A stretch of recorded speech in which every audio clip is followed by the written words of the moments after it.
Hey everyone, how's it going? Welcome back to Chef Vic Cuisine. Today we're making sugar cookies. Really basic ingredients, an amazing result. And it's all thanks to one special ingredient. So, let's get started. Alright, so for the ingredients, you're going to need 1 cup of unsalted butter, 1 cup of granulated white sugar, 1 teaspoon of vanilla extract, half a teaspoon of almond extract,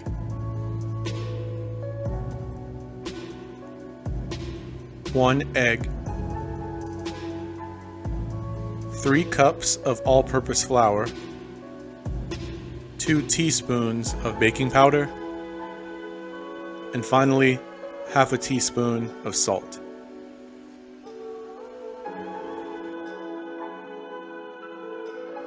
So to get things started, you want to preheat your oven to 350 degrees Fahrenheit or 176 degrees Celsius.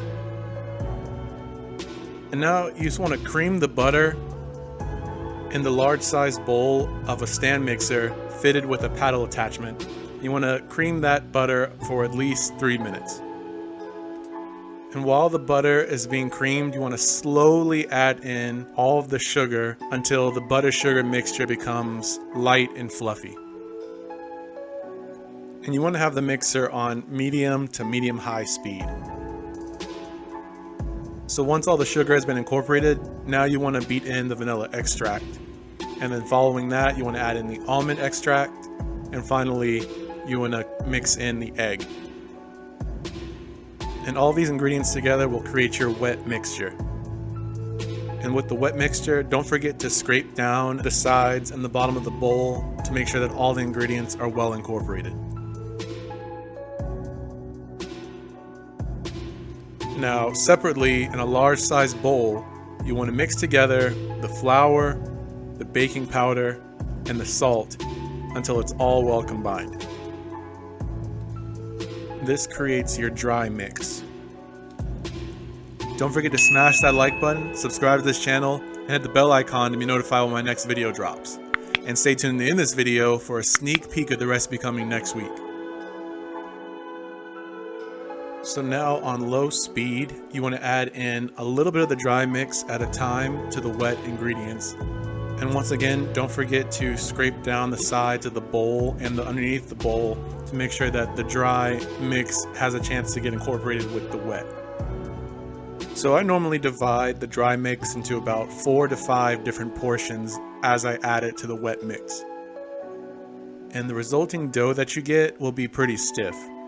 And if it becomes too stiff for your mixer, you can always turn out the dough onto a lightly floured countertop surface. And all you have to do is put a bit of flour on your hands and finish off kneading the dough by hand. So for kneading the dough in the stand mixer, I definitely recommend either using a paddle attachment or a dough hook. So my dough was pretty well kneaded inside the stand mixer, so I'm just going to remove all of the dough from the bowl and I'm going to transfer that to my clean countertop surface. And you want to make sure you get every last bit of the dough from the bowl to make as many cookies as you can. So like I mentioned earlier, you want to lightly flour the countertop surface and you want to roll the dough with a lightly floured rolling pin to flatten it into a sheet. And we want these cookies to be on the thicker side, so you want to aim for about a 1/4 inch thick. And what I like to do is take the sheet and flip it upside down and then lightly flour the rolling pin again and then roll it out just so that when you create your cookie cutter shapes, the dough can more easily come off of the floured surface.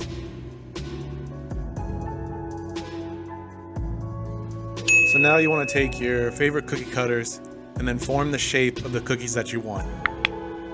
So these cookies were more on the thicker side, so about 1/2 inch thick instead of that 1/4 inch thick we're looking for. So we're going to roll out that dough a little bit more to flatten out the sheet. And once you cut out a few cookies, you just want to roll in the excess dough back into the dough sheet, and then just take your rolling pin again, lightly floured, and roll over the dough to make it an even thickness again. So the first few cookies I cut out were about a 1/2 inch thick, so I wanted to roll out the dough thinner. And so to compare, you can see that the new cookie is about a 1/4 inch thick versus the 1/2 inch thick one. By rolling out the dough to a 1/4 inch thick, you'll end up baking more cookies. So adjust the size of the thickness of the dough relative to how many cookies you want to bake. And now to something really cool that I wanted to share with you guys.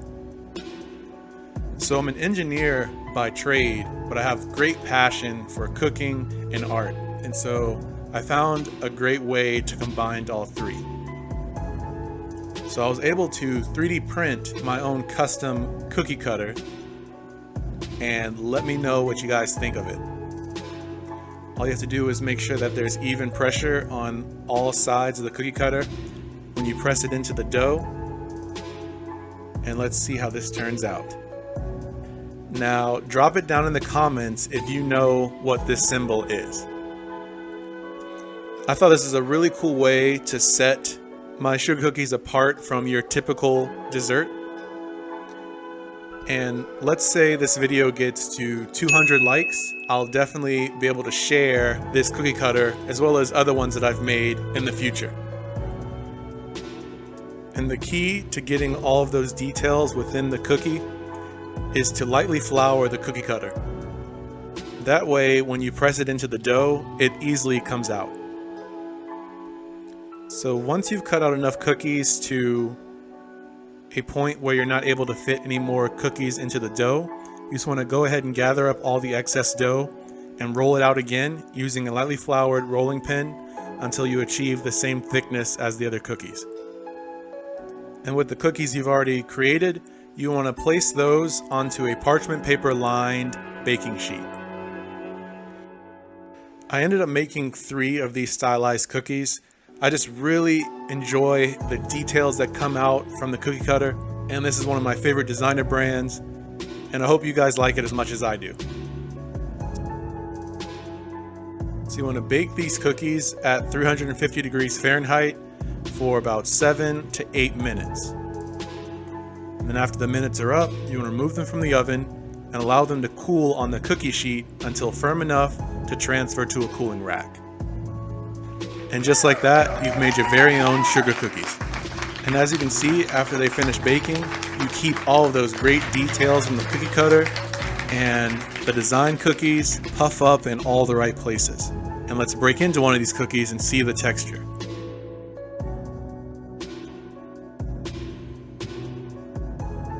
So as you can see, they're pretty fragile, they have a flaky texture, and they melt in your mouth.